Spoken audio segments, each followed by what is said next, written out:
I've been stuck driving in an endless highway tunnel for 10 hours.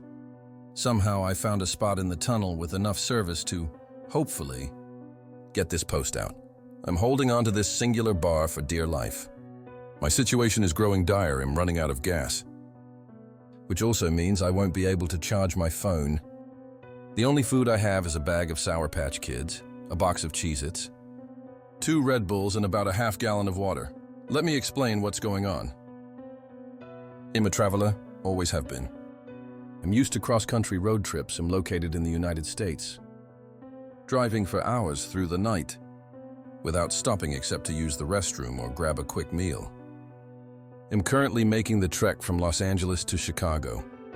I've done this trip before, but I took Route 66 that time for the hell of it. This time I opted to take the interstates, a shorter ride and a way I haven't taken before. This way cuts through the middle of the country, passing through Colorado and Nebraska and Iowa. The drive was going normal. Lots of nothingness. I'm used to going hours without seeing any other cars or people when I'm driving out here. By the time I'm writing this, I've been driving for close to 3 days. Last night I slept in a Walmart parking lot somewhere in Colorado. I think Frisco? I drove for over 14 hours straight yesterday, only stopping a couple of times at gas stations to grab snacks, take a piss and refuel. I grabbed dinner at a Taco Bell at like midnight before I crashed. I'm recounting every detail because I'm hoping that maybe this whole thing could be explained away by a lack of sleep and nutrition. I know I should be eating and sleeping more, but I just don't think about it when I'm on the road. I don't think about anything. That's why I love these trips so much. Anyways, I woke up this morning at the crack of dawn, like 6 a.m. in Colorado, which is 5 a.m. my time, and continued on my way. I wanted to make good time, not for any reason. It's not like I had plans. I just wanted to see how quickly I could drive so far. I grabbed breakfast at a local cafe, a bagel and a coffee, filled up on gas. Grabbed some Red Bulls, some beef jerky, and a gallon of water. Then I headed out. I don't think I stopped driving until like 6 hours in, when I realized I was going to piss myself from all the energy. Drinks I chugged, I tend to space out until it's nearly too late. I stopped at the first gas station. I saw 2 measly gas pumps and a rundown old wooden shack for a convenience store. I was somewhere coming up on Kearney. Nebraska and I had endured another time change, so it was now around 2 p.m. I walked inside and the bell on the door jingled. The man at the cash register jumped, startled by the first sign of life other than his own cigarette-soaked breaths. I asked him if they had a restroom and he grinned. "There's a bucket out back." "Princess," he said, stifling a chuckle. I stared at him blankly, waiting for a punchline. He sighed and handed me a tarnished key attached to a piece of wood which had been roughly etched with pisser. He pointed to a door at the far end of the shack. I did my business, though the toilet looked like it hadn't been cleaned since before I was born, and returned the key to the man at the register, who I now noticed had a name tag that read Gus. I turned to leave, but before I could, Gus cleared his throat and asked me, "Where you headed?" I told him Chicago, and he said, "What for?" I told him I didn't really know. Just to go, I guess.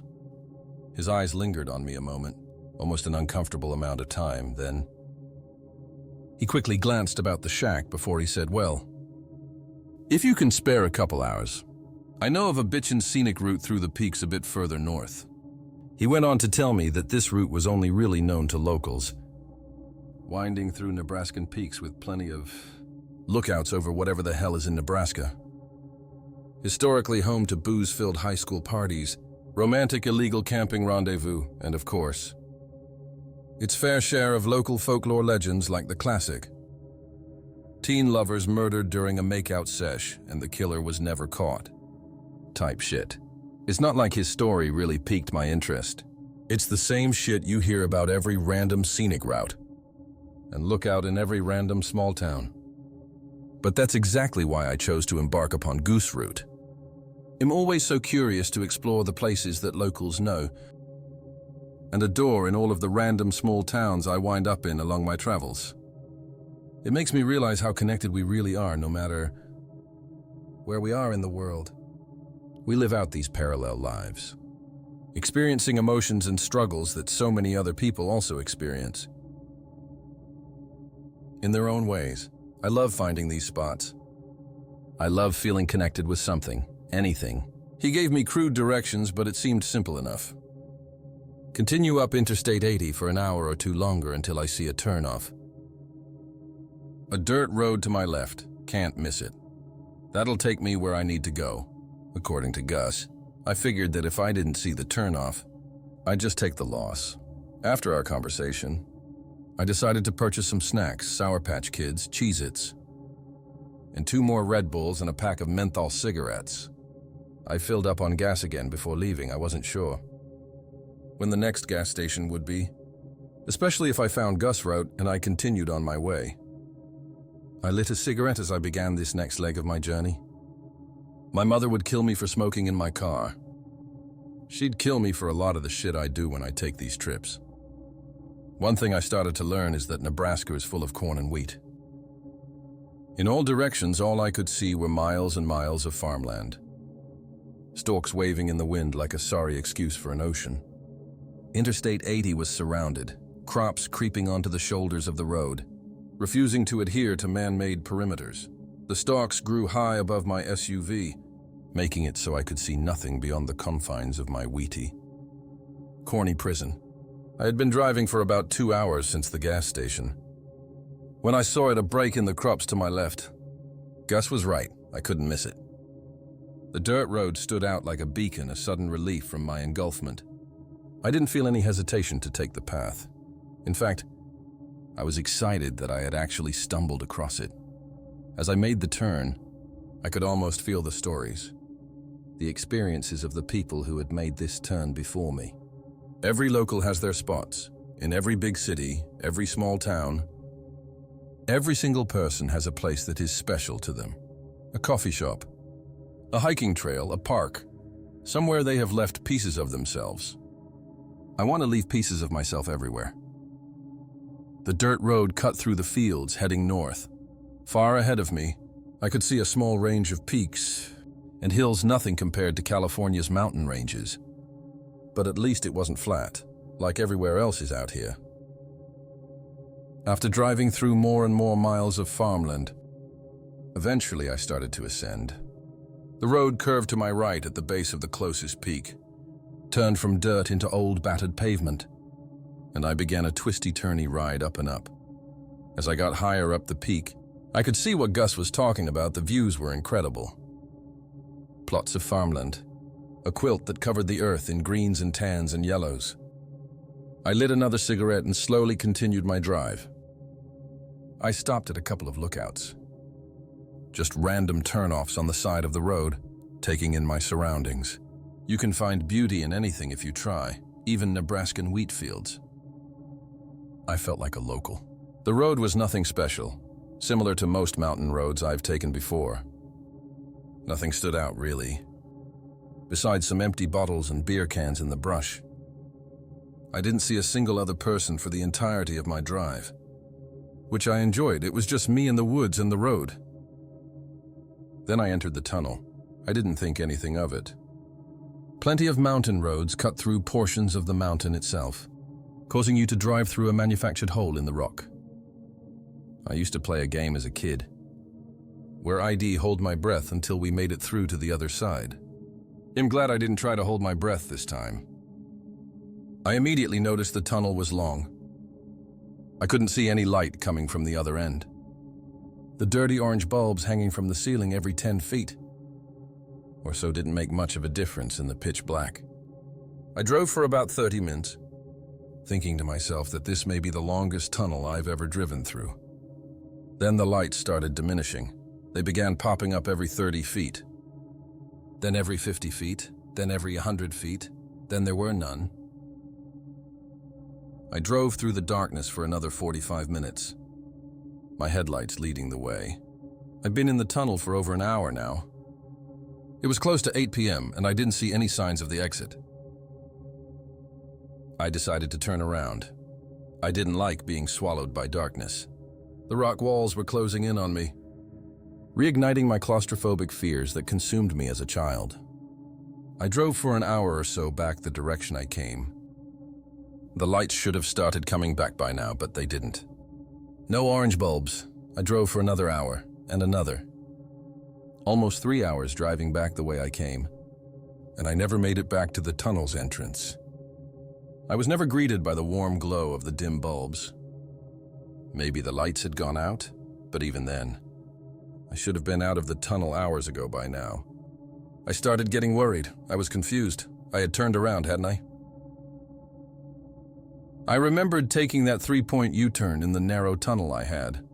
Been worried my SUV wouldn't even be able to make the turn, and was relieved when it had. I grabbed my phone, but of course, no service. And who would I even call? My angry mother, who would just chew me out for listening to a strange man at a gas station in the first place? I have no friends back home. I'm more inclined to spend my time alone. No relationships, besides an ex who wants me dead. I've only had myself for as long as I can remember. I left on this trip without telling anyone I was leaving, let alone where it'd be. Would anyone even notice I was lost? My mind was racing, looking for a solution as I kept driving. Luckily, my car's good on gas. I was still at half a tank. I just kept going. What else was I supposed to do? After another 2 hours, I was desperate. My gas wouldn't last forever. It was dwindling fast. And when my car gave out, I wouldn't be able to charge my phone either. My only distraction from the void enveloping me was my downloaded Spotify playlists. I needed that to survive. I needed that so I didn't go crazy in here. Out of nowhere, while I was fiddling with my music, I saw a beacon of hope. One single bar, it popped up for a split second. I slammed on my brakes and reversed until I got to the sweet spot. At this point, I didn't care if my mother screamed at me so loud it damaged my phone speaker. I needed to tell someone what was happening to me. I hovered over her contact for a few seconds before I sighed and clicked call. It didn't even ring, just a horrific beeping that signified no service. I rested my forehead on the steering wheel, tears starting to well. I wasn't going to get stuck out here, I couldn't. My brain wouldn't even consider that an option. I grabbed my phone and got out of the car. An eerie whistling from the wind blowing through the tunnel filled my ears. I climbed on top of my car. Maybe if I stood up here, I could get a call out. It didn't work. The same disheartening beeping rang out over and over, and I groaned. I could feel the anxiety building, my heart pounding against my chest. Then I heard something. It was faint at first, like someone trying to stifle a cough. I thought I imagined it. I stood there listening. Then it happened again, louder. It sounded like a playful shout, like maybe a teenager exploring the tunnel, hooting and hollering with their friends. This is what my mind latched on to another. Sign of life meant I could get out of here. I shouted back, "Hey!" It echoed, bouncing off the cold rock walls, repeating over and over. Then it was uncannily quiet. The wind's whistling stopped and everything went still. All I could hear were my own panicked breaths. Then footsteps. Hundreds of them, running, thumping footsteps coming from both directions. It shook the ground and made my car wobble. Pebbles tumbled off the walls. I've never felt so weak, so exposed. I damn near broke a bone jumping off of the roof of my car and stumbling into my driver's seat at what felt like the speed of light. I slammed the car door and locked it. I laid my seat all the way back and pressed myself against it, wanting so badly to dissolve, to disappear. My car stopped swaying. Quiet returned. I laid there for what must have been an hour, maybe more. Tears caked my face and I couldn't stop shaking. I tried every breathing exercise my therapist had taught me.